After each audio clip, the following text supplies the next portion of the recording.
Thank you for joining us for today's second conversation related to art, science, and wonder in the medieval world. My name is Greg Sandoval from Getty Museum Public Programs. It's my pleasure to welcome you to today's two discussions. This is the second one, the neuroscience of light, that we're really excited that you have come back for.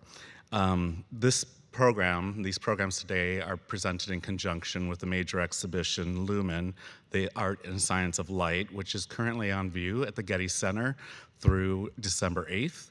I implore you to come and see it the next few weeks, because after it won't be up for the end of the year, so some people really want to experience it in person. It's quite wonderful. Before we get started, I'd like to share just a quick few notes, housekeeping notes. If you are here in the audience, please take a moment to silence and turn off or silence your mobile devices. For our online attendees, closed captioning has been enabled. To access, click the CC icon on the Zoom menu bar at the bottom of the screen. And we will have time for questions at the end of the conversation.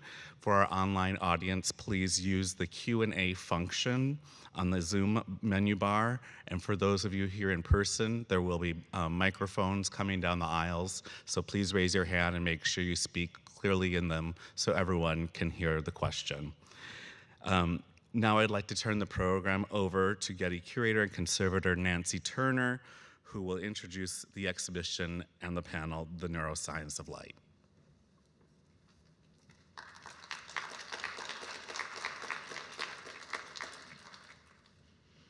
Good afternoon, and welcome everyone.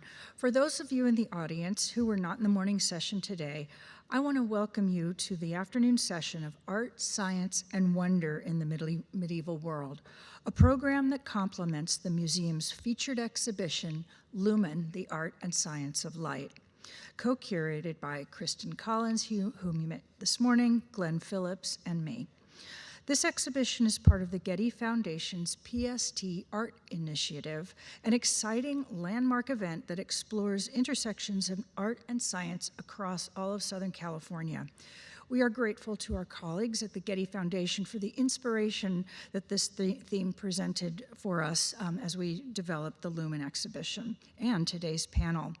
And I also want to give very special shout outs to Greg Sandoval, Danielle Espino, and Danielle Alvarez from the museum's public program team for all their help coordinating today's events. Our discussion this afternoon will address the neuroscience of light. Modern neuroscience is bringing to light the inner workings of the human brain in astonishing ways. At the same time, during the last decade or so, art historians have collaborated with neuroscientists to consider the effects of art on the brain, a field called now neuroaesthetics. But what about the effects of light on the brain in spaces of religious observance? Today, our panel will consider how the brain reacts to light and the sight of awe-inspiring displays of dazzling objects that harness light to create immersive spaces of wonder and religiosity. As he did for this morning's panel, this afternoon's discussion will be moderated by Barry Smith, professor of philosophy and director of the Institute of Philosophy at the University of London School of Advanced Study, where he's also the founding director of the Center for the Study of the Senses. His innovative work, we have some home team people here, his innovative work combining the history of philosophy and neuroscientific research into sensory experience makes him the perfect interlocutor, as Kristen said this morning, of this panel's discussion. And he'll be reminding us that there will be an activity in the gallery after this afternoon's event, so please stick around and join us upstairs at the conclusion of this discussion. Please join me in welcoming the entire panel. Thank you.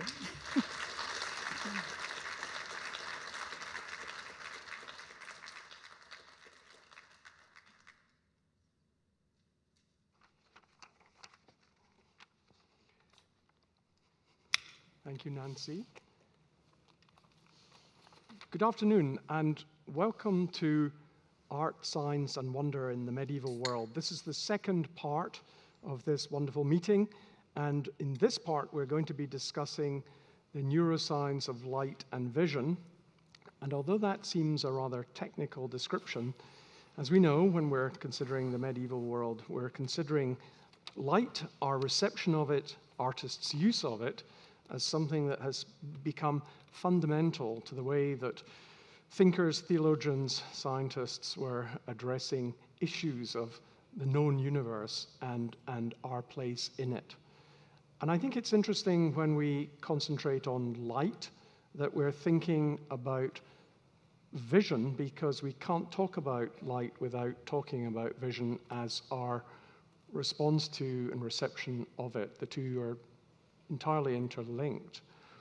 But when we talk about vision as one of our senses, and of course we think of medieval thought as concerned with all the senses which they considered from Aristotle to be 5 senses, they're thinking of vision as the top. There's a hierarchy, and vision is definitely there.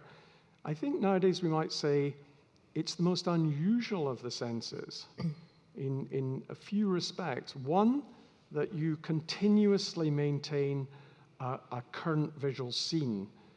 As long as you're awake and looking around the world and have normal eyesight, your brain is working to maintain your vision all the time.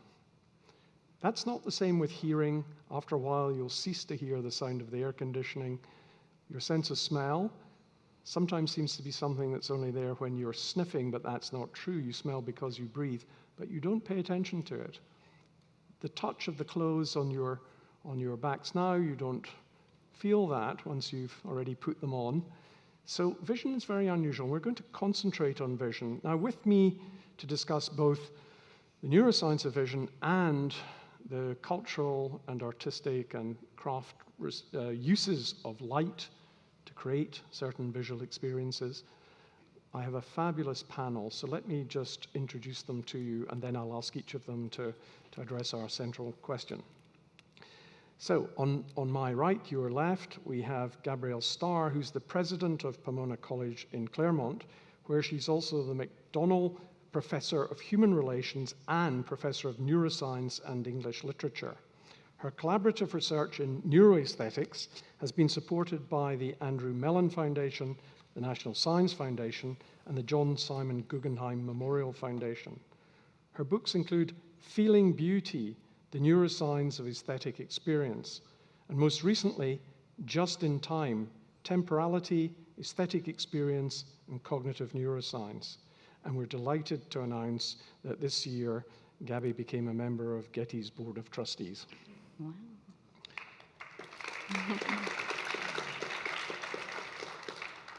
On my immediate left, your right, Abby Stockstill is an assistant professor of Islamic art at Southern Methodist University in Dallas.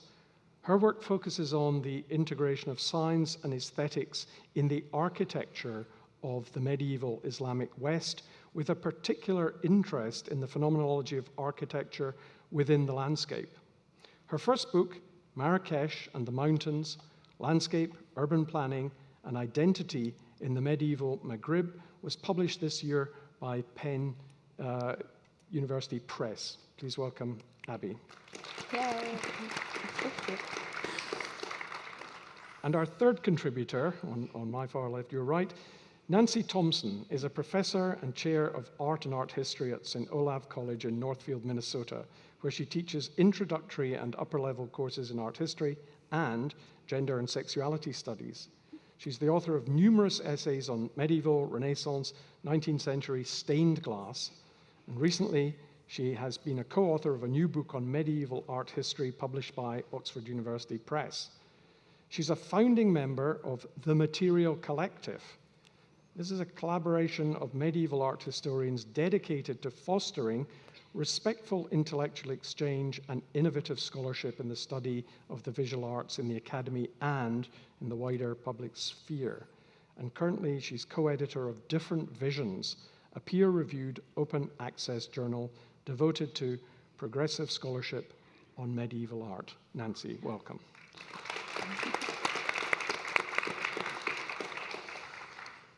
Now, we've asked our panelists to address the topic of the neuroscience of light and vision, and really we're looking at the effects of light, responses in us to the effects of light, our way of understanding it, and the way of locating it in the wider medieval world. And so, Gabby, can I start you off for your thoughts about neuroscience of light and vision? Yeah, absolutely. It's lovely to see you all this afternoon. So one of the things that you'll notice when you head outside at the end of this is that it will probably hurt just a little bit. And that really has to do with the way in which we perceive. And I'll tell you just a little bit about that to get us started off. So we often think that our senses really are here to give us an accurate image of the world. And they do a pretty good job of that. But in fact, that is really not the core of what our senses, at least in my view, are for. And so many of you have had the experience where you're reaching for a glass of something, you're at dinner, you're talking to somebody, you're reaching for a glass, you take a swig of it, and you really think it's the nastiest thing that you ever tasted. Not because it actually is the nastiest thing you've ever tasted, just because it's not what you thought it was. And so you reached for the glass and it was water instead of iced tea, but instead of tasting like water, it tasted like watery iced tea. Or you thought it was wine and in fact it was cola and it tasted like cola-y wine. If our senses really were to give us an accurate picture of the world, that would not have happened.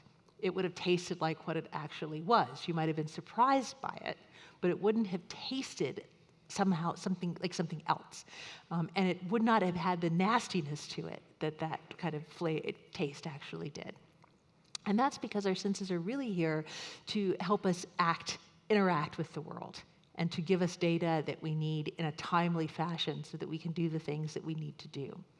And so what the solution for the problem that is the slowness of perception is prediction. And much of our sensory data is a combination of the prediction about what we think the world is like and what the world actually is.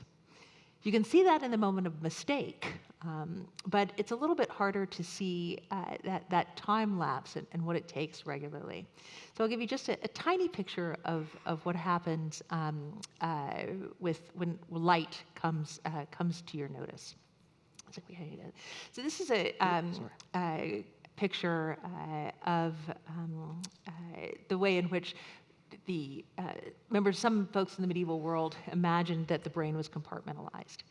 And it was an incredible intuition that is in fact how the brain works. And we see this not just in the Middle Ages, going to the Renaissance, the 19th century with phrenology and reading the bumps on your head. But the idea that the brain is not a unitary organism or organ, and that it has segmented parts that help us to put together the components of our experience is a really crucial insight, and has laid the foundation for a lot of the way that we think about it now. Perfect. So this is a great schematic of how the human brain actually puts together the phenomena that we think of as vision. And light or impulses travel from the retina at the back of the eye down the optic nerve, and they cross, as you can see. You can't really see here in the bottom of this diagram, but they go first to the very back of the brain. And I think the first thing I want you to notice goes along with what Barry suggested, which is that a huge amount of the brain is dedicated to visual processing. More than a third of your cortex really is focused on what you see. By comparison, auditory cortex, primary auditory cortex, is a really tiny part of the brain behind the ears. And what we see is decomposed into all sorts of parts: color, motion.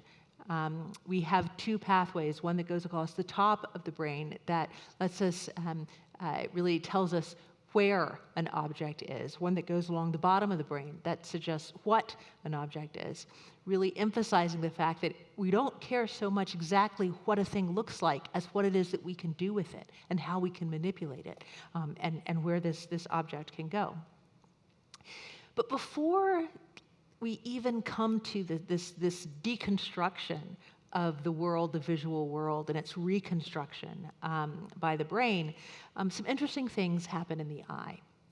And what I want you to understand about this is that even from that very first moment in which your light is absorbed by cells in the back of the eye, what you're recording is not light. In fact, there is a constant current that goes through photoreceptors in the eye that really is telling you not that it's light, but that it's dark. For the very first moment, what we think we're recording, this pattern of colors, really is not that. And it also goes back to what Barry was saying, which is that this is a really costly way for human beings and other organisms that have sight similar to ours to do business. Keeping that kind of continual vision of the world going on, this continuous feedback, takes a lot of energy. And so there are a number of shortcuts the brain takes to be able to help us understand it. And one is that what it's looking for is the interruption of light. The default condition in the world is light, and it's most of the time. And if you needed a signal to tell you that, that would be truly wasteful. But what the brain does is it takes all of the interruptions in light, and whether it's the shift in tone between the dark and the light side of a chair or someone's face or the waves of their hair, and from that can reconstruct the various textures of the world. Beginning from those initial recordings that the brain takes, I find it amazing that science has ever been able to go into the kind of depth that we have at the moment to understand how the interruptions of light and dark can turn into this broad palette. But artists can manipulate that in really remarkable ways. And if you get a chance and you go into the gallery, if you haven't already, and you see Helen Pazgian's remarkable Untitled piece that's there, that's the lens, the kind of luminescent orange drop at the center of it. You see this meditation on the kind of mystery of the difference between these electrical impulses that come into the eye and this remarkable tapestry that we make out of it. And so when I said the pain that you could experience when you leave the auditorium and go out into the day, this is because when the human eye deconstructs a landscape, there are two processes by which it occurs. The first is simply what we're often used to when we think about the brain, which are electrical impulses that where neurons fire and provide information. But each of those electrical impulses depends on a metabolic action that happens within a cell. And for the eye, this metabolic process is driven by the absorption of light. Electrical actions we think of as pretty fast. You know, you turn on the light switch and the light goes on pretty immediately. Metabolic actions are a lot slower. You think about this like digestion or photosynthesis.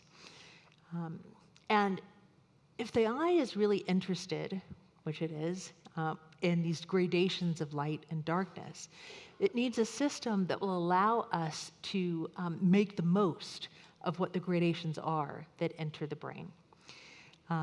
And so the slowness of metabolic processes that are started off when light is absorbed into the eye counterbalances the quickness of the electrical processes of sight to give you a slow reveal of the world.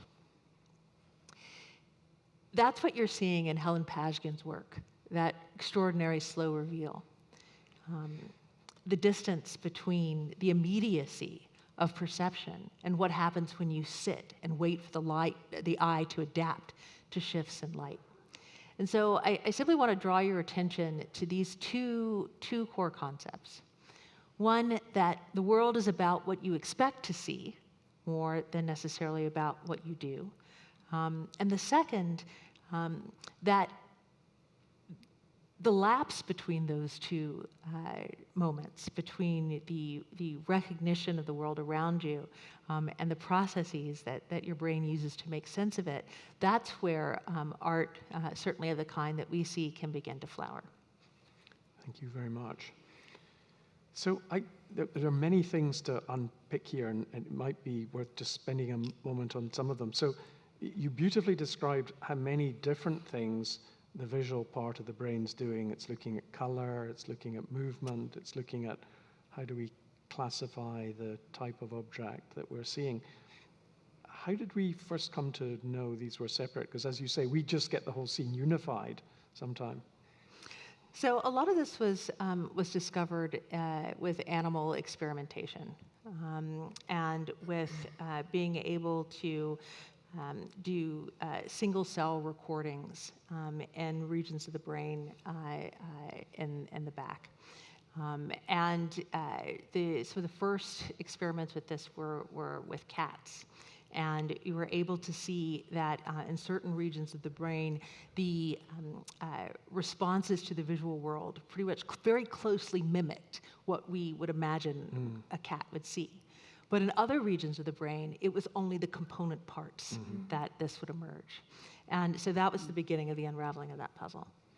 And I think also maybe with brain injury, you have patients who might be able to tell what they're looking at, but not where it is, or being able to act on on where things are, but not what they are. So this is frequently studied with individuals who've had strokes and strokes in the occipital regions of the brain that would either lead to a neglect, for example, of one side of the visual field as opposed to another, or things like motion blindness, where you were unable to tell when an object moved from one place to another, began to unravel that puzzle in humans.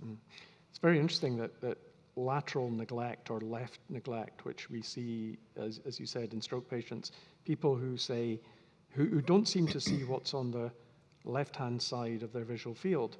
So men will shave one side of their face or eat everything on the right side of the plate and nothing on the left. But there was a beautiful experiment by John Marshall, and it was a very cheap experiment, no MRI scanner needed. He had two drawings of a house, and they look identical on the right, but on the left, there's some smoke and fire coming out. And he asked the patients, are these drawings the same? And they say yes, but he asked them, which house would you like to live in? And they point to the one without the fire on it. So kind of interesting how bits of the brain do and don't talk to each other. It's a mystery. Well, they do and don't talk to each other, but also how we can embroider information into a whole of which we're not consciously aware. And this, once again, comes to the fact in which you have this mosaic of brain regions that is getting information, and your conscious awareness of it is never that it's actually coming together into a whole. Your conscious awareness of it is as a whole. And so the conscious awareness of the fact that I don't want to live in a house that's half burning down, that can be brought to you by all sorts of other information that still is not integral into a visual picture, but that you can know it even without the conscious visual awareness of it. So maybe the strangest thing that we're dealing with is the fact that our experience seems to be so unified that it seems to be all happening whole. Now, part of that picture, and one that certainly we are interested in as human beings and artists are particularly interested in, is color, and the use of color and the use of light. And color is almost the sort of key identifier of what's special about sight and vision. So, Abby, would you like to take us on from here? Sure. I've had this wonderful setup from you and Gabby, so thank you. So as Barry mentioned, when we're thinking about how light is perceived, and particularly when we're trying to understand from a medieval perspective what they were looking at, light often manifests itself in the colors that we see. We're not necessarily always talking about beams of light, we're talking about the reflection of light back to us, right? And this was mentioned in the morning panel briefly, but we tend to struggle to get past this Newtonian understanding of light as, and particularly of color as a relational process, which is not how medieval scholars understood it. It was very much related to the materiality that was being used, the raw materials that were making things like pigments and dyes. So when you're looking at a specific color, your brain is actually turning to, oh, this comes from this plant, or this comes from this mineral. So it was very much integrated into the natural world. And I again, Ibn al-Haytham will be familiar to those of you who are here in the morning. He was he's considered the father of modern optics. He wrote a treatise called the Kitab al-Manazir, or the Book of Optics, in the early portion of the 11th century. And he goes through the sort of optical processes, and then he starts to expand on what that means for understanding what we're looking at. And he has a whole discursus on color. And I've pulled out this one quote, which I always think is very apt as an art historian, where he says that bright and pure colors and designs are more beautiful when they are regularly and uniformly ordered than when they have no order. Now, this is a very specific sort of prescription about what looks good. According to Ibn al-Haytham, there is no subjectivity in beauty. There is a right and a wrong answer. And whenever I talk about Ibn al-Haytham, I can see all of my minimalist students cringe because they're like, oh no, so many colors. But what he is actually talking about here is exactly what Gabby was bringing up, that when we look at color and when we are trying to perceive the colors in front of us, if we're overwhelmed by a single color or by a blank slate, our mind tends to start to drift, right? We get comfortable looking at that field of vision. And for Ibn al-Haytham and the other sort of intellectuals of his day, both in terms of philosophers and scientists as well as artists, color was really only powerful, only beautiful in its relationship to other colors. It had to be a dynamic process. So he is sort of, what he's talking about here is that actually you want lots of colors in equal proportion with a high degree of variance between them. So you don't want just shades of green on your kitchen wall. You want green, red, blue, white, black, all of these colors in equal proportion, and that's going to create a sort of dynamic process where your brain is constantly in this phase of following the transition between all of these colors. And he's pulling from a whole sort of basis of knowledge that will grow out of his work that tries to understand this in terms of philosophy, with the mental neurological processes that are happening in the brain when that happens, becomes a sort of philosophical principle for understanding and contemplating awe and wonder, getting sort of back to the themes of the exhibition. And in particular, meditation, so that when your brain is sort of constantly in this process of moving from one color to another, from sort of parsing the designs and the patterns of these multiple colors, when it's trying to parse all of that out, that actually you enter into this kind of meditation state where you are not just looking at the scene in front of you, you're sort of looking beyond it and starting to think about the more profound connections that are being interwoven underneath all of these colors. So when I'm talking about a sort of philosophical genre that grows out of this, scholars, there's a group of scholars known as the Brethren of Purity, and they're working in a similar oeuvre to Ibn al-Haytham, although this is a sort of nom de plume. They're famously anonymous. They were sort of rebel scholars that wrote under a pseudonym. But they wrote with the idea in mind that yes, we need more color, we also need proportion, and that those when colors are manifest proportionally together, we get to a sense of objective beauty, of what looks good. And they understood this as a mathematical process, right? And again, I'm hitting on some themes that were discussed earlier this morning. They understood things like geometry and mathematics to be the highest aesthetic principles, that when we're talking about proportion, when we're talking about the sort of dynamics of geometry, that those are evidence of an underlying logic in the universe. And so they develop a whole theory of aesthetics that begins with the field of mathematics as the theoretical branch of aesthetics, but that is personified physically in the material world through things like calligraphy and poetry and color and architecture. And it's color and architecture that end up being some of the most profound embodied experiences of this idea of proportionality.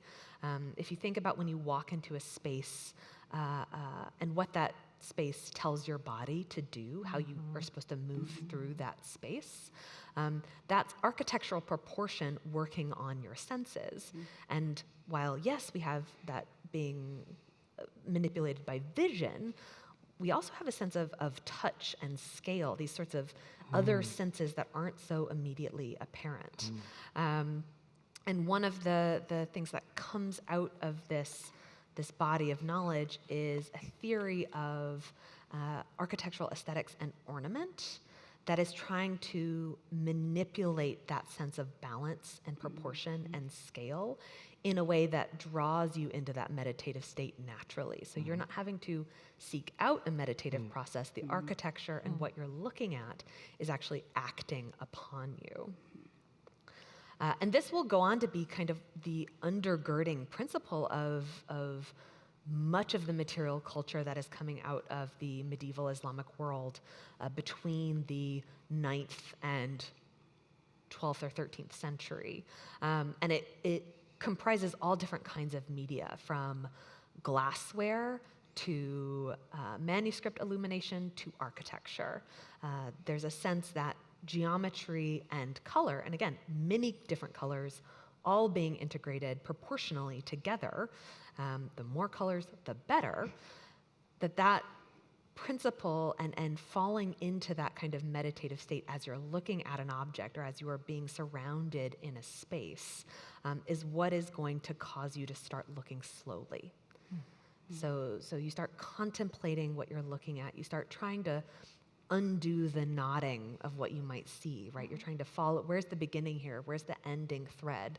And in the process of doing so, as your brain is undergoing the mental load of processing this geometry, you start finding yourself sinking into the object of what you're looking at, whether that's a manuscript that you can hold in your hands or architecture like this Muqarnas dome from the Alhambra that you can see here on your left.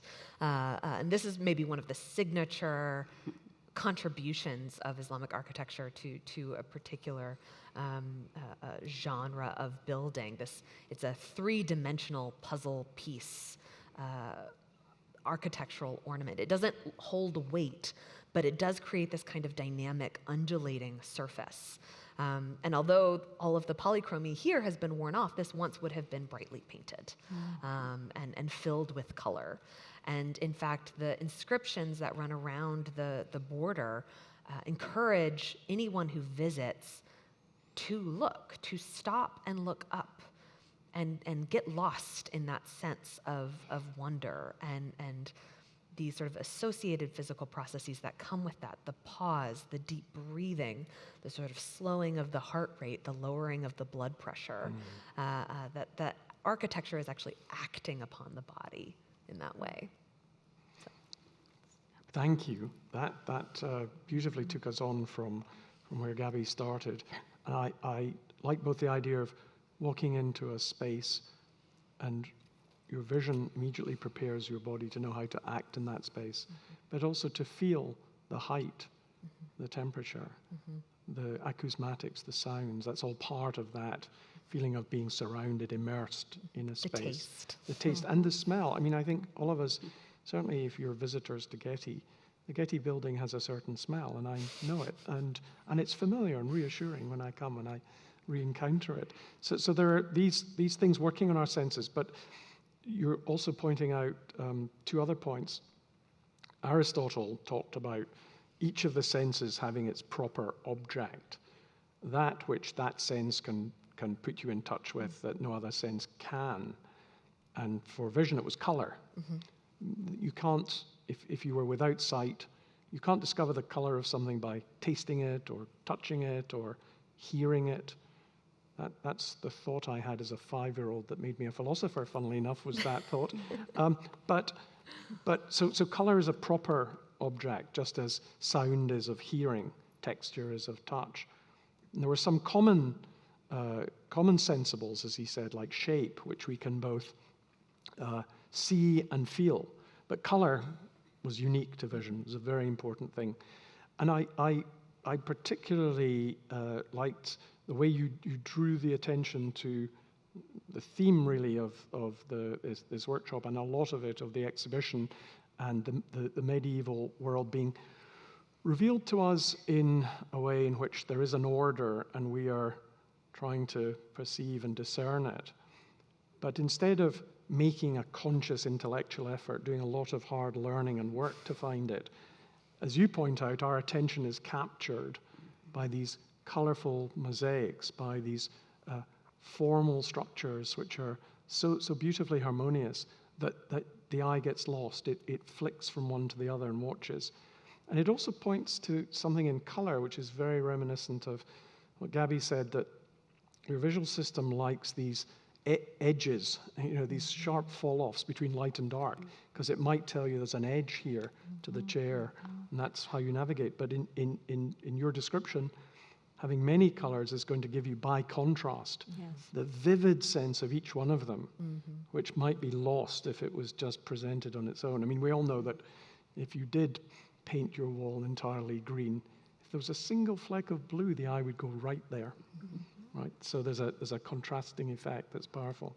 But do you think that idea of constantly flicking from one to the other is that a way in which the contemplation you're describing can't ever be just completely passive and quiet?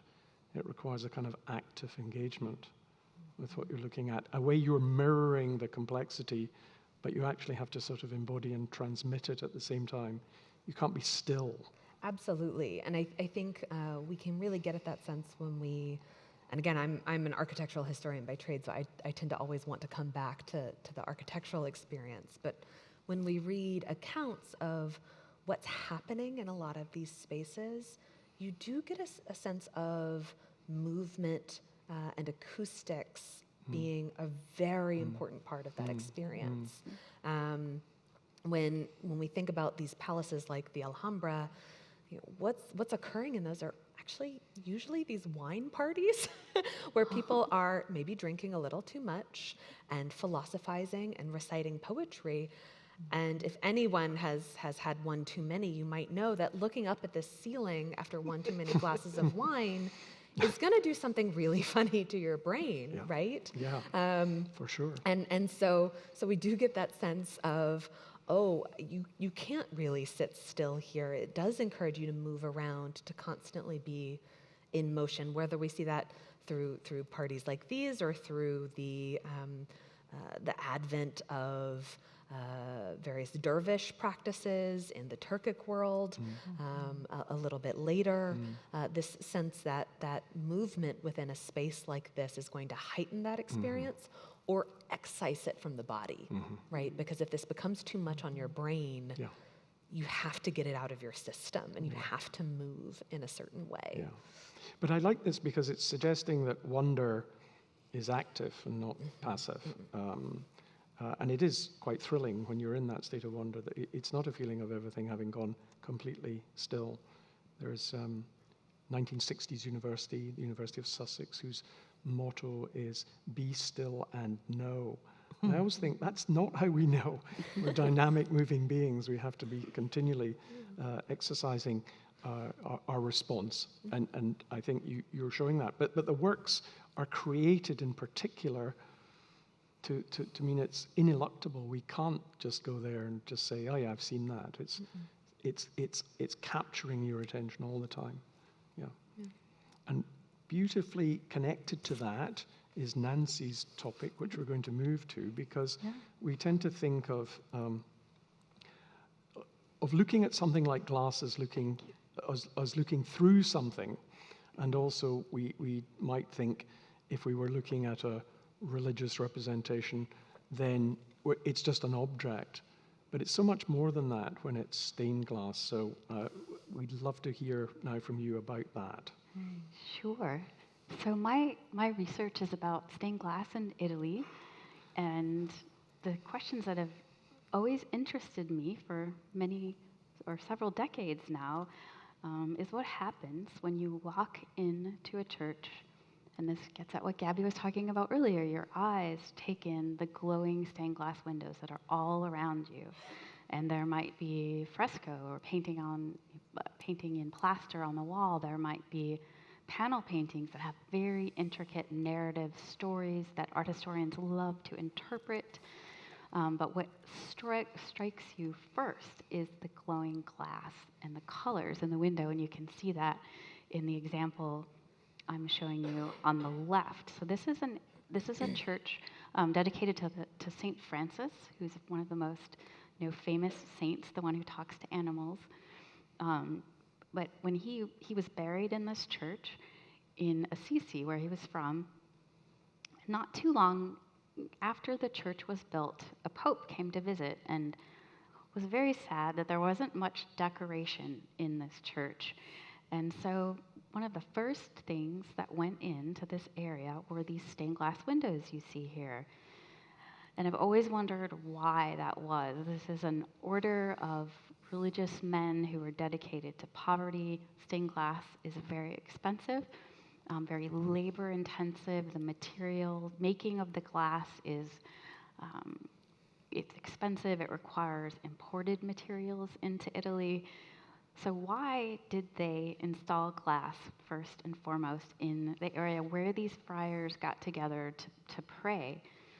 And what I think is that they were inspired by Saint Bonaventure, who was a Franciscan and who had studied in Paris. And if you were here this morning, we talked a little bit about the intellectual traditions in medieval Paris. And so he had ideas about light as a way to take the friars' prayers from the earthly, right? This is a very time-honored medieval idea that contemplation and prayer can take your brain from what's in front of you to something that you can't really see, but something you experience, a kind of vision. And there's a lot of writing about the power of colored glass to do that very thing, to take you from the earthly to the heavenly. So instead of, these are all little narrative scenes within the circles and the geometric shapes. So instead of taking apart all of those images and what they meant, I've asked, what did it mean to pray in the presence of colored light? And I looked at a lot of Bonaventure's writings, and he has a lot of very intellectual writings about glass being evidence of the possibility for something base, sand, to be made into something pure and translucent, glass. Some great, really interesting reading. But he also has some popular ideas that he included in sermons, and so I put this one up here. He wrote, "And just as one sees that the light of the sun, when penetrating a stained glass window, is broken into diverse colors, so does the divine ray shine in individual material creatures in many ways and many properties." So he's asking us to think about the glass that's coming in, the light that's coming in through the glass.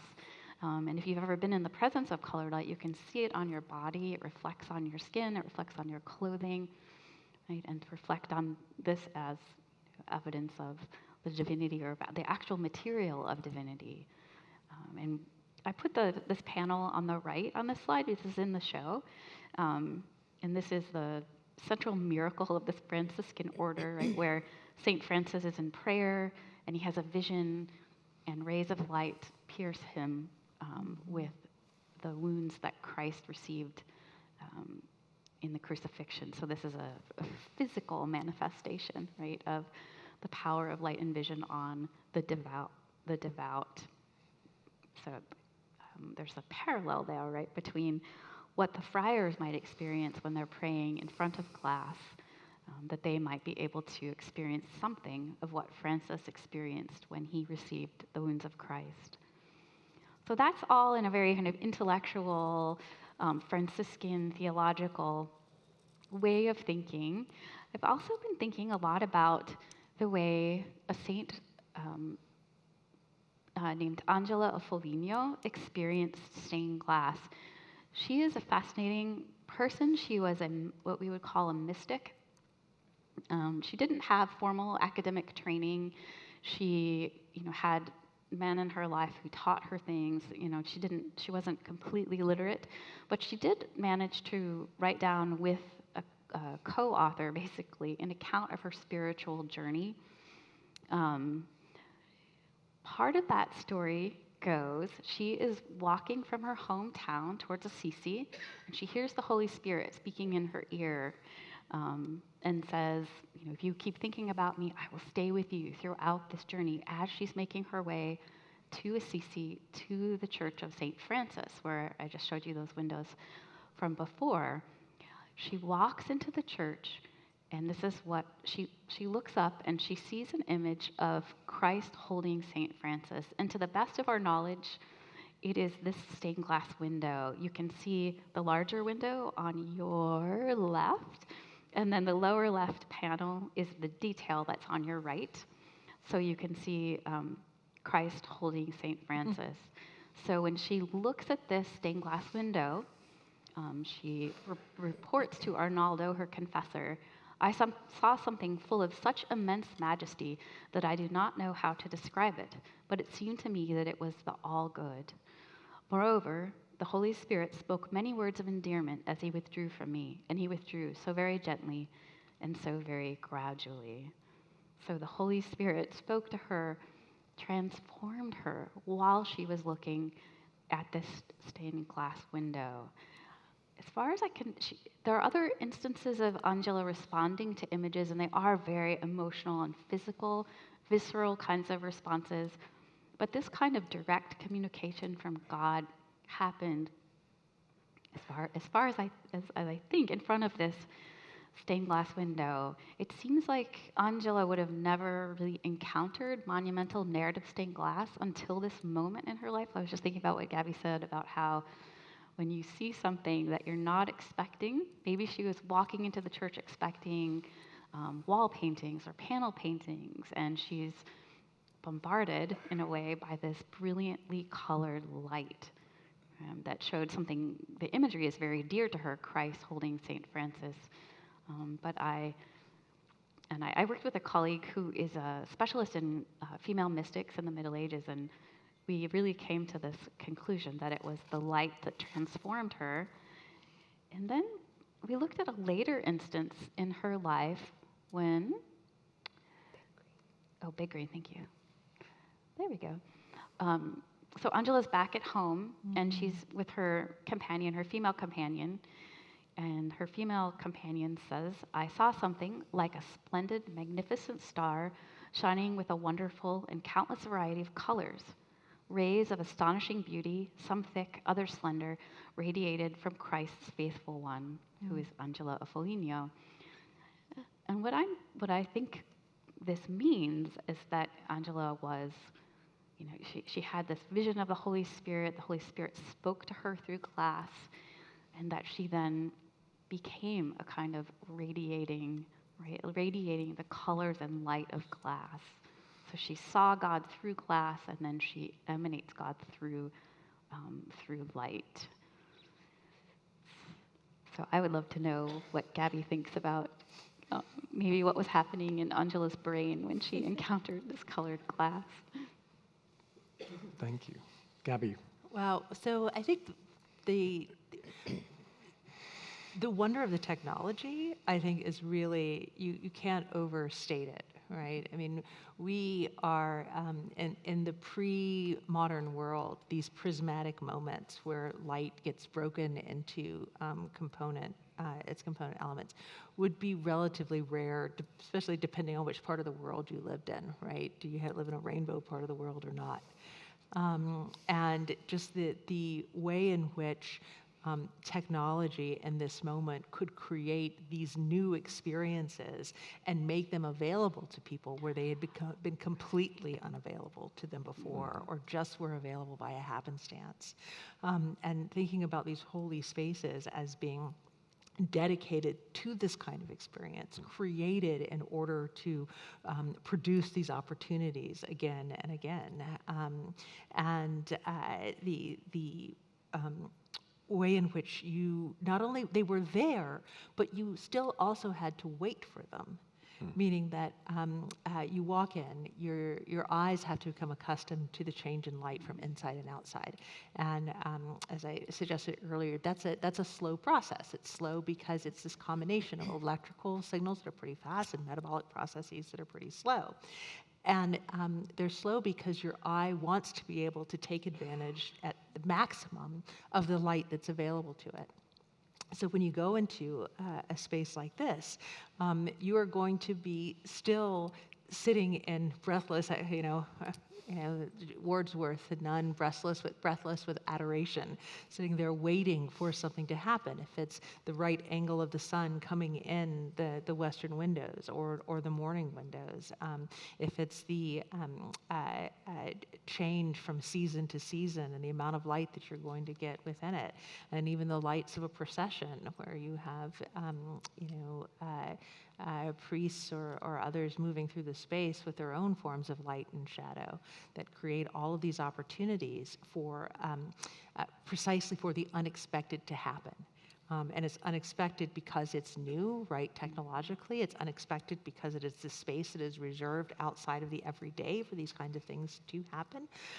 And that is the moment where there's something magical that can happen. When you were saying kind of that Sussex has this be still and know,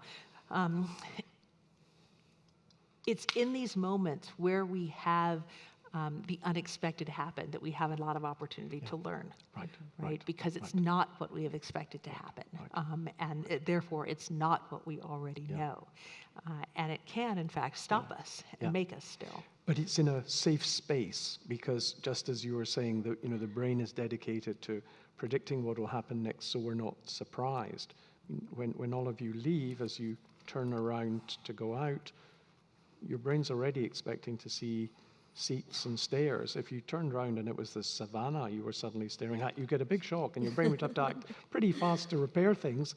So the predictable is helpful, but these are spaces where, as you're pointing out, we're defying what's predicted, but they're carefully orchestrated, architecturally orchestrated, and the position of the windows presumably matters to get the light effects. And then when the beautiful story you told us of Angela, I think we've all had that moment where we're in shade and the sun comes out, and you might even close your eyes and you're bathed in light and you can feel the heat of the sun, and it's a wonderful moment, and then it moves off back behind a cloud and you feel a sort of loss. It's gone. It sort of came and then left you.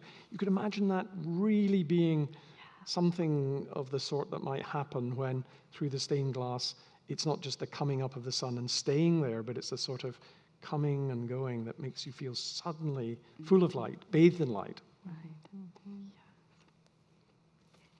Yes, I agree.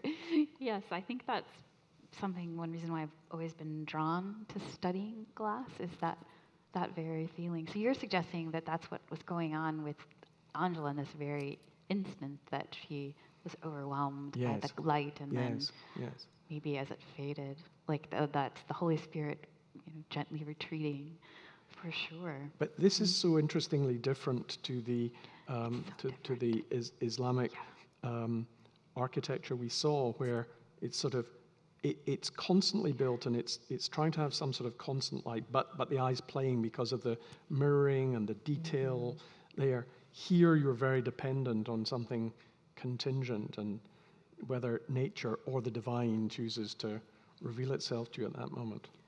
Yeah. It is very conscious, though. I think in both the Islamic and in the sort of Latin Christian settings, we have a deep, intimate awareness of the natural world's effects through these buildings, right? So these windows are being built with a sense of where the light is going to come in. I mean, when you think about those rose windows and stained glass windows, you know, I always think about the apse is in the eastern end.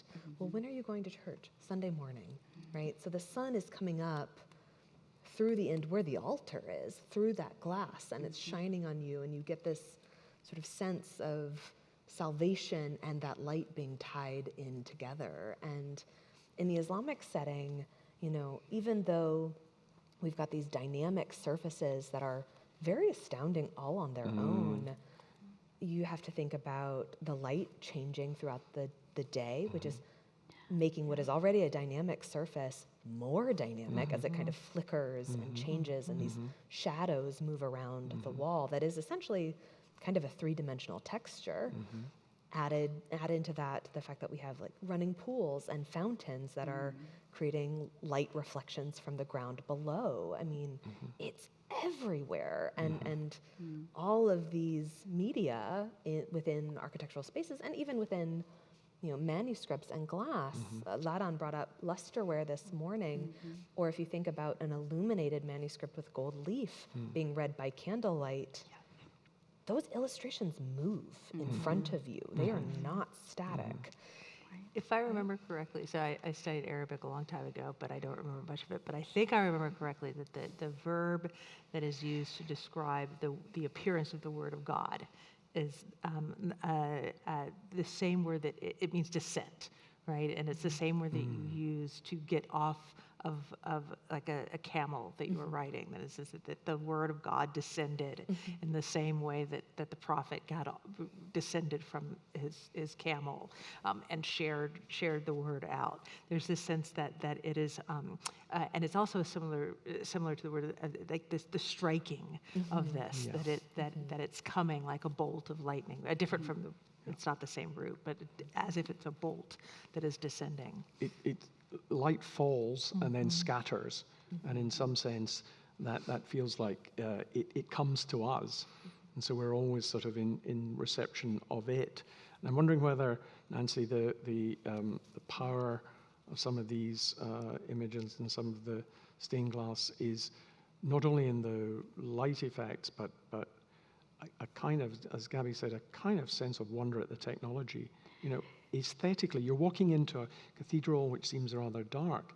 Wouldn't people have been just amazed at this bright color, these fantastic images?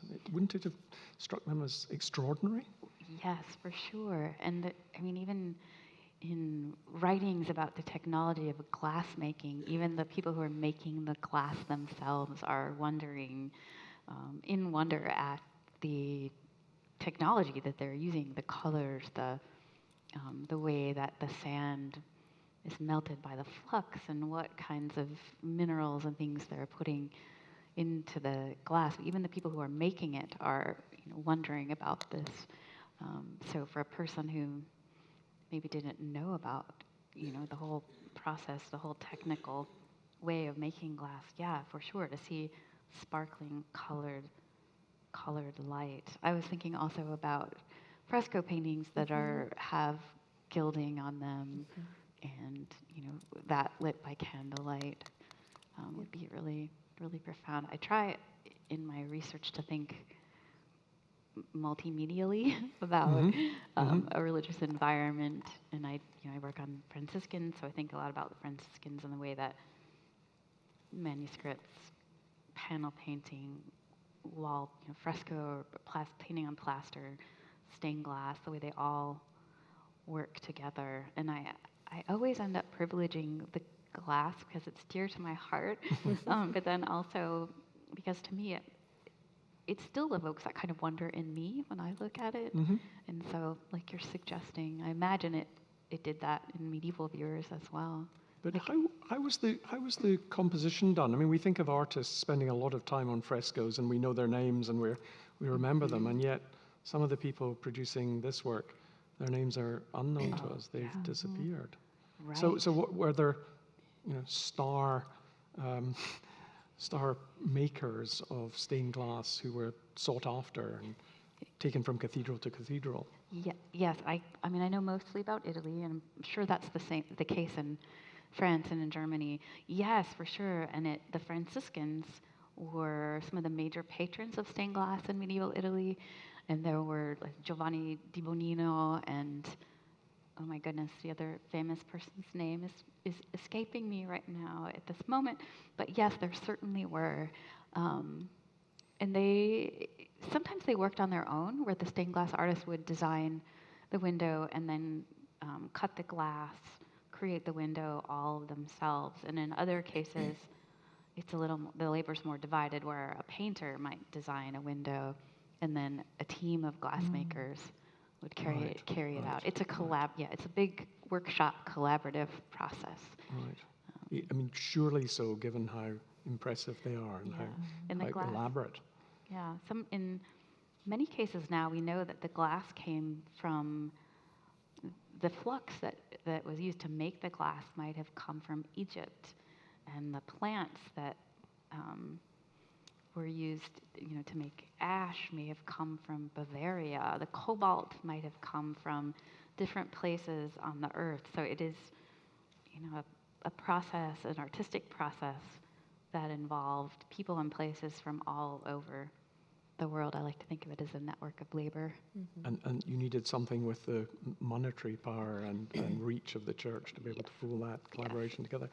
It's interesting, Gabby, when we think of the religious discussions in the Middle Ages about order and light and things seeming to come from light. In the beginning there was light, and then other things came. But when we have the evolutionary story, we've also got something pretty spectacular too, because most archaeologists and sort of neuroarchaeologists think that when we discovered fire and we were sitting around the fireside, we were in a sense extending the day. There was more daylight. So there was more time to be together, and we were close together because we were around the fire for the heat, protecting us from predators, animals, and a lot of people believe that's when our brains actually got bigger. And you mentioned that the brain devotes at least a third of its power and its compute to vision. Probably that was one of the big moments. So even in the evolutionary story, there's a sense in which light becomes terribly important for our cognitive development. But this idea of us being able to master light and make light, to imitate the effects of the sun, that's a sort of particular human thing. Yeah, I'd say that the story that I was telling about the senses as being one in which we are trying to act in the world. I'll stick by that, but I'll add a different element to that story, which is a social element, because action is not just about reaching out to knock a fruit off of a tree or bring down a mammoth. Action for human beings is fundamentally social. So when you're telling the story of the world being extended into daylight, out of daylight into the evening in caves and homes and everywhere else, it is a social story. Yeah. And it is not surprising that when you are constructing the kinds of spaces that Abby studies, they are spaces in which you're not going to be alone, right? And that you're called into presence together. It's the conversation and the wine and everything else that's inside the space and looking up and engaging with it. My sideline, besides being a college president, God help me, is in the neuroscience of aesthetics, really has emphasized for me the degree to which all aesthetic experience is predicated on this idea of learning together. That it's when we are stopped by the beauty of something, it is so that we can have the opportunity to learn something new. But it's almost always in collaboration with and engagement with other people. If you were to see this exhibit on your own, I think you would probably be bored to death, and you would go through, well, no, you wouldn't, Nancy, I swear, you would not. But it would not be the same as being able to go through it with other people. Interesting too that what we can't go through with others and what we can. That's a nice divide to bring to mind here, because many religious thinkers had visions. Interesting, it was visions. Some would hear voices, but there were visions, and that can't be shared. I mean, they would pass on and describe, and in the case of Hildegard of Bingen, their elaborate descriptions of those visions. But something like being in front of the stained glass, or even in a pool of light in a cathedral, or in an Islamic setting, having the play of light and color, that we can share, that we can be there together to witness. And I think that's terribly important, that social aspect, to ensure that the very effects which are had by the individual, experienced with their senses, are still something that they can be aware of as sharing. The bell strikes and we all hear it, the light falls and we see it. So I'm wondering whether in the Islamic world too, it's not just the brain and the eye playing with images there, but being aware that others are there too. Oh, absolutely. I think, one of the things that sort of, as you mentioned, unites all of these spaces is the coming together and the sort of nature of being one amongst many. And I think that goes not just for the sort of architectural experience, but many of the other sensory experiences that you're expected or that you might come across in this moment. I mean, we think now of reading as being a silent activity. For most of history, you read aloud. Yeah, You exactly. read aloud and shared what you were reading with the people around you, right? The root word for the Quran is actually to recite. It's not to read. It now means to read in contemporary Arabic, but the original meaning of it was that you were sharing that experience. And I think you do get that not just in palatial settings like the Alhambra, but you certainly get this in mosque settings. You get this in marketplace settings where you have all of these wares out for sale that are vibrantly different colors and smells and sounds. There's a real sense of collectivity in these spaces. I mean, our modern sense of being individuals who live our own lives is very, very recent. Yes. And most of these medieval experiences were about community and being part of a collective. Yeah, and that in that collective sense, you have, as you say, the sort of multi-sensory awareness. It was considered a miracle when, and worthy of sainthood, when somebody learned to turn off their motor system while reading and could still take in, the text. Very noisy places, monasteries, all that whispering, it would have been going on quite loudly. But the vows of silence, even more impactful yes. than usual. Well, vows of silence are interesting too, because as I understand it from those religious traditions, you were never alone because you were with God in the silence. So it was always a dialogue. In fact, quite hard to get something completely alone. But I wanted to come back to in the topic of light. We call them the Dark Ages, and yet here we are talking about light and showing some of the most wonderful pieces of art and devotion all about light. So it's light and darkness, as you were saying, Gabby. It's light as a relief from the darkness or contrast. Of course, that goes with the idea that there's the seen and the unseen to understand the world, but also there was a kind of darkness that had to be countered. Surely that's part of the religious thought behind the stress on light. Yeah, I'm sure it is. Looking at the two experts that I just been thinking about, every now and then I get invited to, say a Shabbat dinner, and the whole idea is bringing the light into the light into the world in these moments. And as we're talking about the descent of the word of God and Islam, and when we were looking at the 6 cycles earlier in the day, with the light being the foundational moment of creation. And if we were to think of what happens in that moment of contemplation, you said, okay, the brain is a predictive engine. It's trying to use what it knows is going to happen next. And certainly my predictive processing colleagues in London say the whole idea of the brain is to avoid surprises. You're trying to minimize surprise. But if we're trying to create those experiences as places where we learn, isn't art constantly, if done well, thwarting that predictive process? In other words, giving more weight to the incoming sensations, to dwell among them rather than overrule them with what you're expecting? So I think it can be both.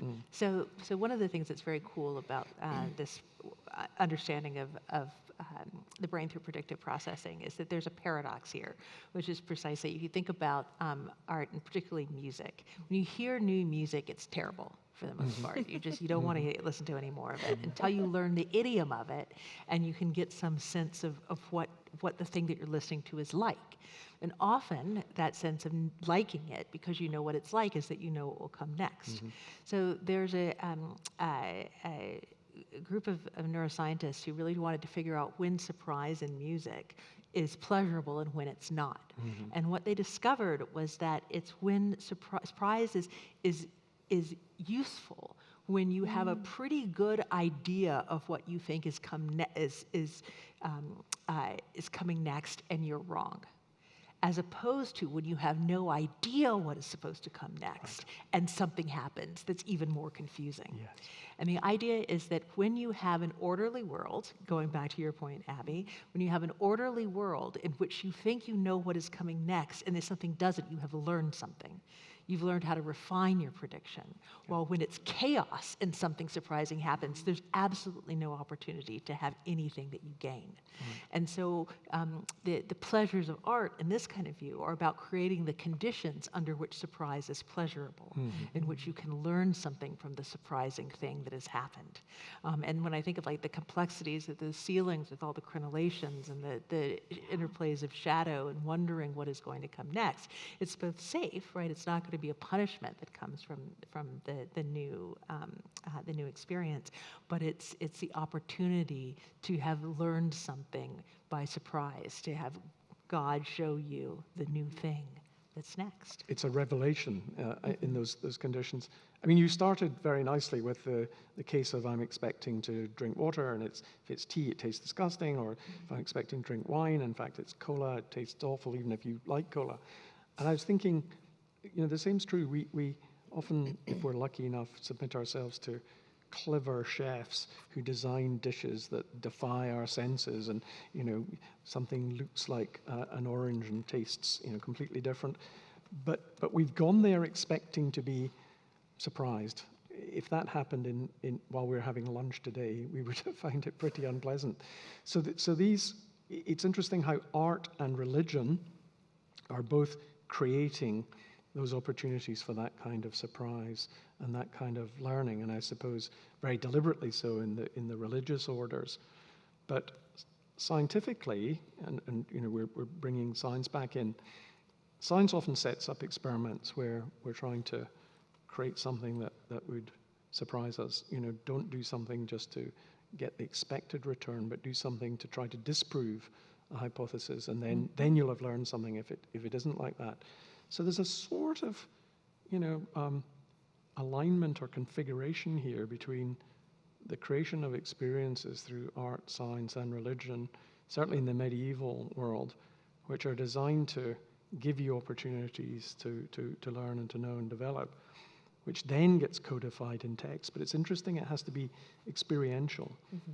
I mean, as you said, I think it doesn't, you don't start just with the text, or the text wouldn't be enough.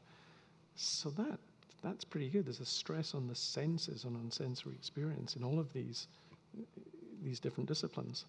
Very much so.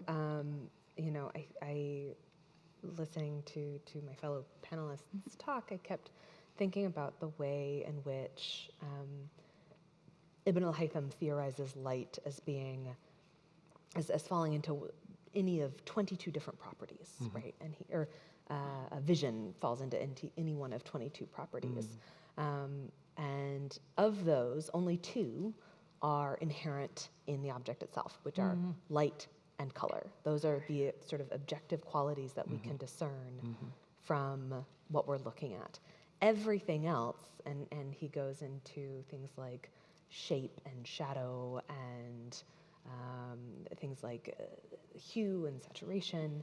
These are all properties of discernment where you can make a mistake, where you have to kind of train the senses to be able to parse them out. And he uses the example of being able to discern between 2 different shades of green.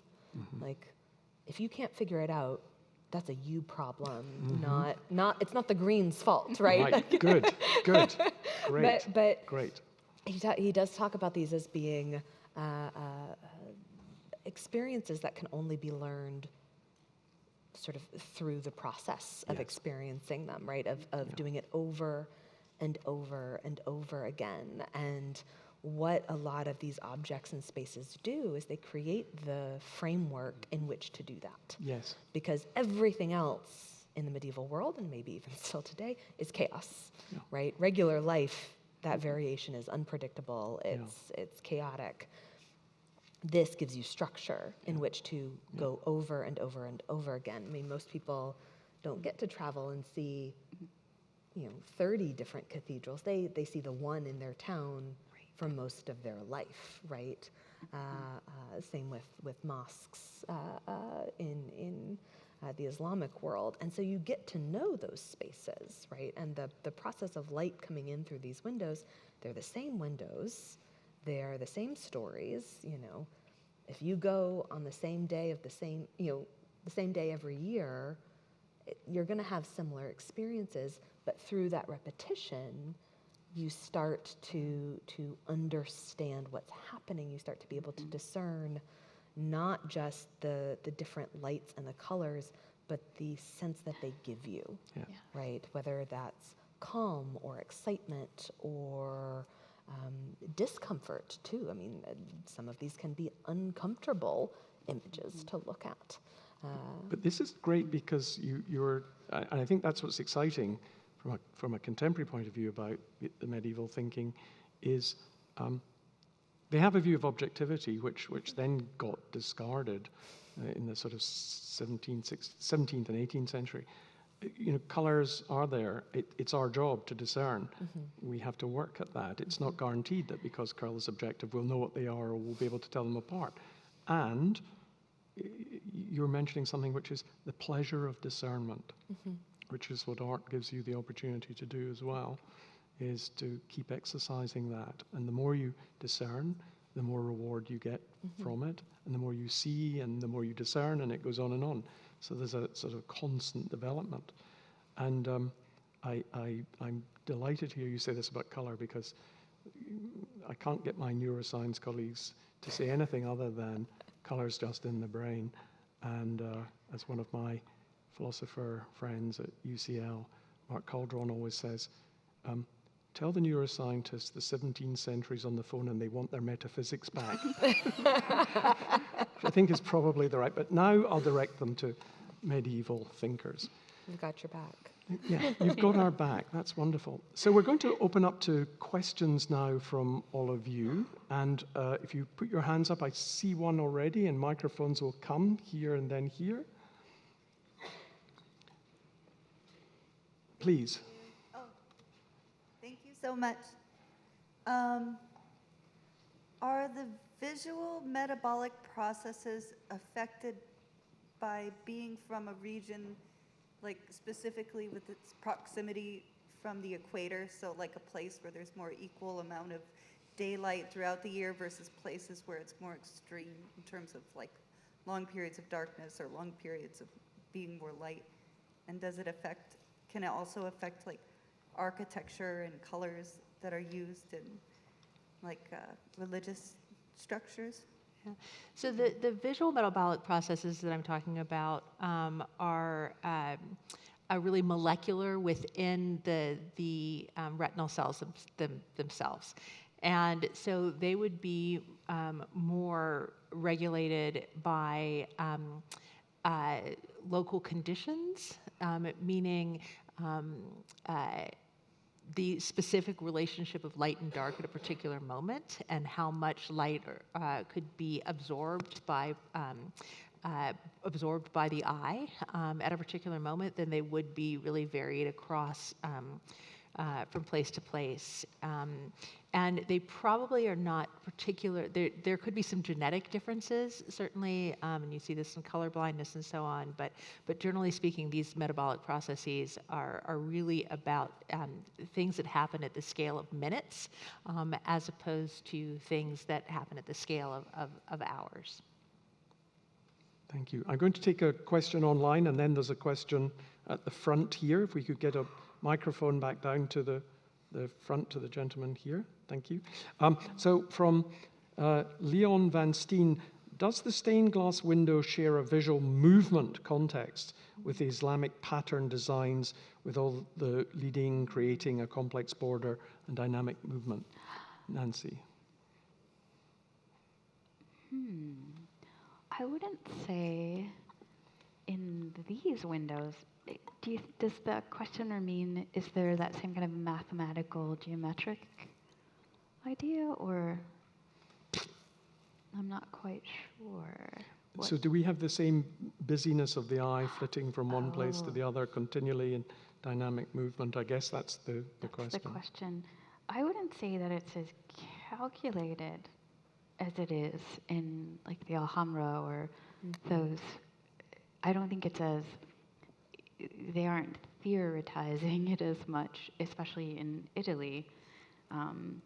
The colors and, I mean, there's definitely a sense of what colors make certain visual elements stand out to you, and stained glass artists are really good at, putting colors next to each other so that you can perceive each of them without visual conflict. But they're not theorized, I think, in the way that your artists and philosophers are thinking We could, about. in fact, measure that now with eye-tracking glasses, and we could actually watch whether or not they're doing similar sorts of things. That'd be a nice study just to see the very different visual responses. Yeah. Gentleman here. Yes. Okay, can you hear me? Oh, Yes. There we go. Moving from the world of neuroscience to physics, quantum theory, string theory would tell you that everything that we see is an illusion, or a lot of people believe that. And that what we see is really subjective, it is not at all collective, and that each of our experiences colors what we see so greatly that oftentimes we really can't agree collectively to what we are perceiving. I'd like to hear what Gabrielle has to say about the interaction between neuroscience and physics, and can our brains really perceive without predetermining? Wow. My physics is very rudimentary. My sense is that there is no perception without the construction of, without some feedback between what you think you are seeing and what you are understanding that to be and do. And so I would be, so, there's all these thought experiments going back to like Molyneux's problem that, if somebody is blind and they suddenly are able to see, would they be able to recognize red? I think for me, the thought experiment would be more along the lines of an organism that is unable to move. and has no experience of volition, would they be able to perceive in the same way that we do? And I think the answer would definitely be no.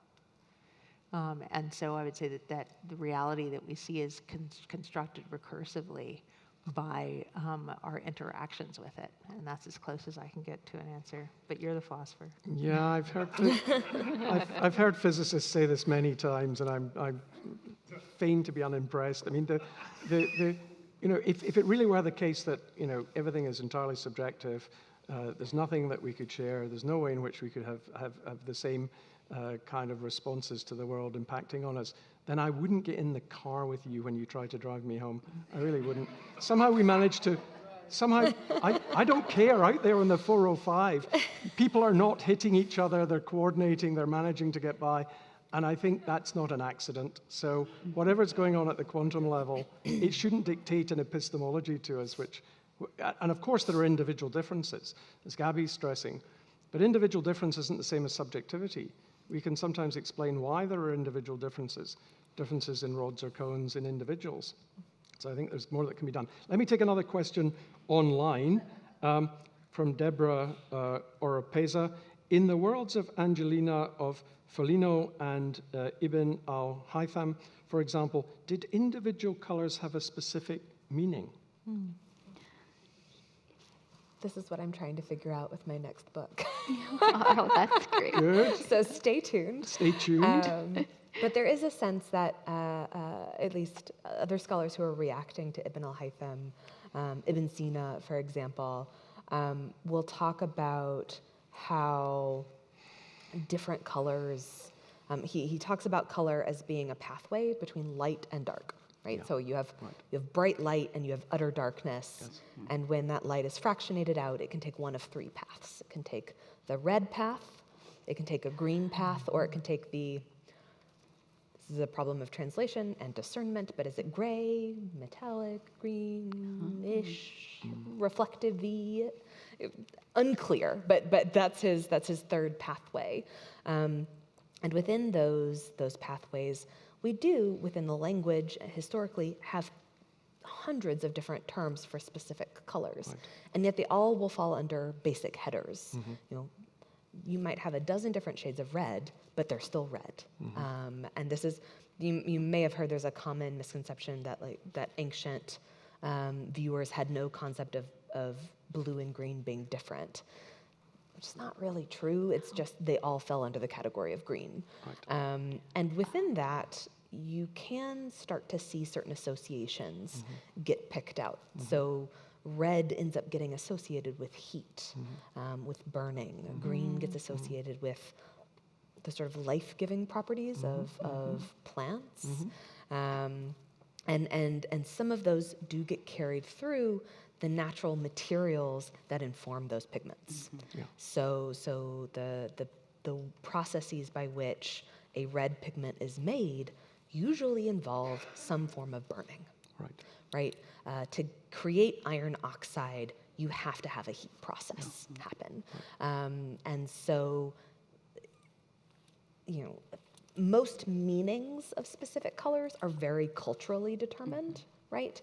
In this society or in this particular culture, red symbolizes X. Blue, the common sense of blue being used for the virgin's cloak, right? Primarily is coming from the fact that it was an expensive pigment. Exactly. It's the fact that it had to be imported, the pigment had to be imported from Afghanistan. It was valuable. So you were only going to use it for the most important figure in the painting. That's right.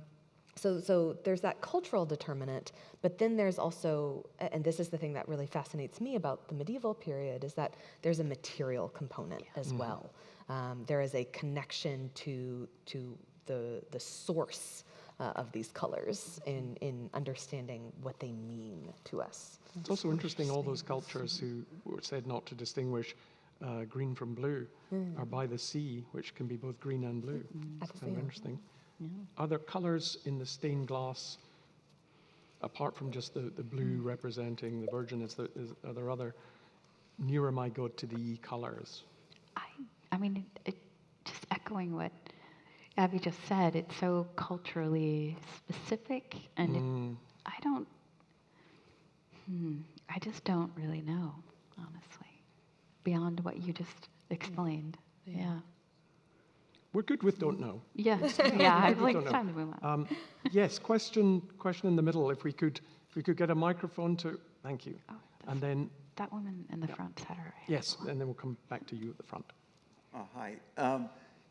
The world in which people had their responses to this stained glass was a world of sunlight and firelight.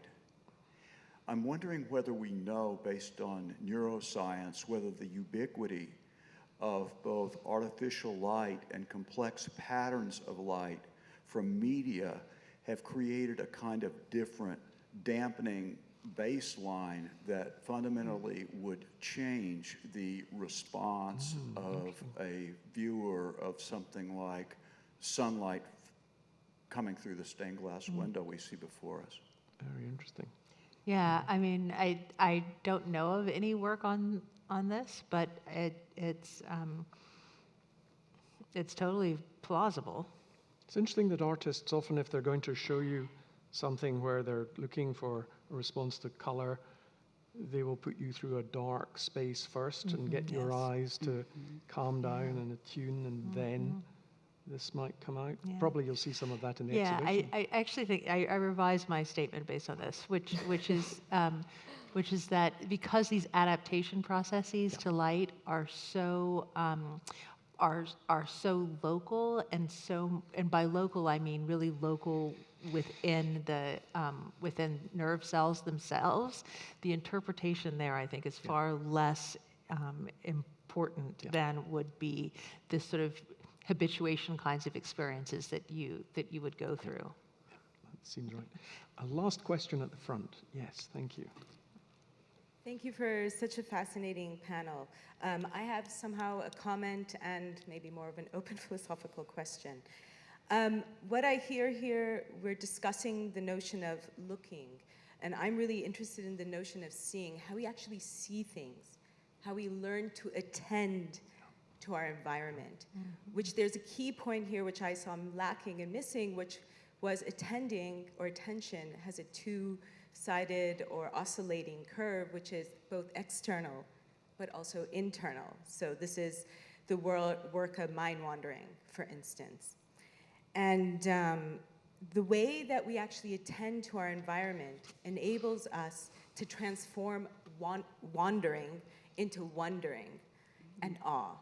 Because wondering and awe necessitate a minimizing of the self. So stop thinking about ourselves and how the world means to me, but actually is defined as minimizing the self and connection to vastness.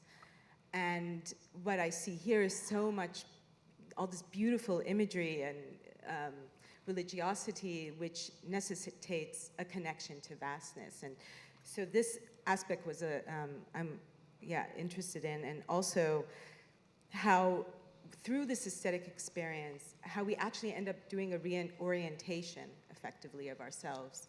And this is part of the wonder and the awe that we feel. And a question I ask myself a lot is, how do we enable and help people to see? To not only look, but really see, and enable them and enable ourselves as a community to consider different ways of seeing. So that's why I said it's a little bit of an open question. And I love that talk. Fantastically rich question to bring us to the end. Let's go around the panel and hear an answer, because there's a lot in there. That is my goal as a professor of art history, is to teach my students to slow down, to look, to see.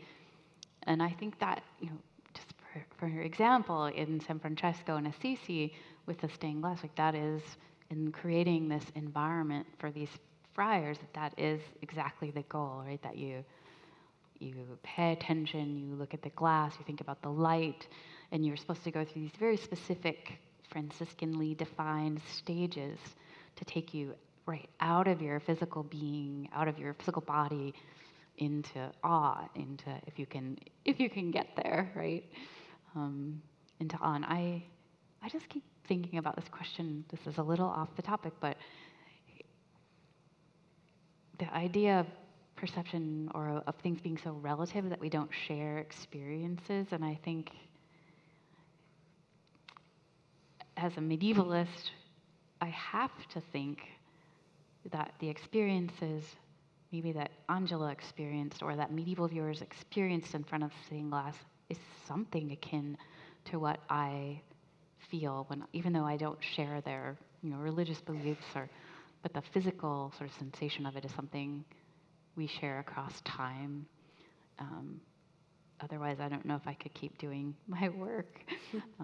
But yeah, how do we teach students to slow down, to look, to think beyond their own experiences? Yeah. Yeah, it's a really beautiful and important question, and I think one that does take training, particularly in this day and age when we're used to the kind of dopamine hit of scrolling right on our phones, and we're kind of constantly inundated with the newness of another image, and there's some work that's been done by a scholar named Jennifer Roberts, and she has sort of been asking in a very public forum. She's done a couple of pieces for the New York Times, I think, where she asks readers to look at one image for 10 whole minutes, right? And this is a pedagogical technique that is really uncomfortable. I mean, when you take someone who's new to the field of art history, right, into a gallery for the first time, or show them an image for the first time and say, look at this, they're getting fidgety by 1 minute, and you say, sit here for 10 minutes with nothing else, put your phone across the room, just look at this image for 10 minutes. It's a function of time. And the longer you look at something, the more you start to see. And the more detail that comes out to you, and the more connections that you're making within different parts of the image. So that student who's coming in and looking at the object, at the beginning might be like, oh, okay, it's a blue vase. Great, I've seen it.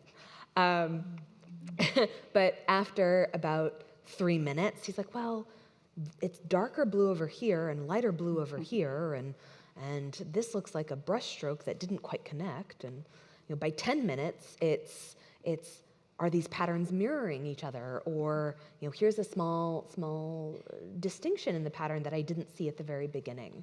And so practicing that function of time, of sitting in front of something and being uncomfortable with it, right? To the point where you're like, I don't know what else I can say or see here, is usually when you're getting to the point where actually it's about to start popping out at you. I like you say a few minutes, because my erstwhile colleague and philosopher of art, Richard Volheim, said very alarmingly in his book on the philosophy of art, after the first 3 hours in front of the painting, he said the first 3 hours. And what he said about the uncomfortableness was that at the beginning, you're trying to think and describe and decide how to react. And he said it takes a while before that voice, the restless internal monologue, calms down. And eventually, when you give in, he said, then the painter speaks to you and shows you things rather than what you are bringing to it. I love that, because I think that if you get through to that, you really do let yourself be informed by it, rather than sort of trying to describe it and wrap it up. But Gabby. Yeah, I'll just say I have a 14-year-old son who has a great art teacher right now, who gave on the first day of class a basket full of limes to the class. And they had to take a lime and stare at it for 7 minutes. And then at the end of it, they were drawing the limes, we drew all the things, and she took the limes from them and then had them pick their lime back out of the basket. And every one of the students could pick their lime out. Wow. Because they'd learned how to see. And that definitely takes time. And it's a nice reminder at the end of this session, the question that when we're talking about the senses, there are those distinctions between looking and seeing, between hearing and listening, and especially in music, when you talk about listening to music as opposed to hearing it, we often talk about following the music. It's a movement, and that's why some people think that our music came from dance and movement first, because it was following, it was making movement. But not it's not always the case that when there's a looking, there's a seeing. I think of the paintings of Chardin where he captures people, and you mentioned it, mind-wandering, where they're capturing people who seem to be looking at nothing, and they're in moments of sort of thoughtlessness. So that can be nice too. That's a different kind of experience. Maybe you won't learn much, but it'll give you a little bit of relief. And so now, before we thank our speakers and thank all of you, I just want to tell you, if you want to continue to experience the unity, the combination of the senses to provide you with contemplation and maybe revelation, we're inviting you, if you'd like to move to the gallery where we're going to try to offer you an experience with scent, sound, and light. And we'll see if we can put some of those missing senses together. So take your time, and then if you'd like, please join us in the gallery. You probably hear us. You probably hear us and smell what's going on before you get there. In a good way. In an entirely harmonious way, an ordered way indeed. So let me then just end by thanking all of you very much for coming, reminding you that the next meeting that you can attend is Who Were the Thracians? That's an upcoming program on Tuesday, the 19th of November. But let me thank those online as well who've joined us. And will you join with me in thanking our wonderful panel, Nancy Thompson, Abby Stockstill, and Gabby Starr. Thank you very much. Thank you.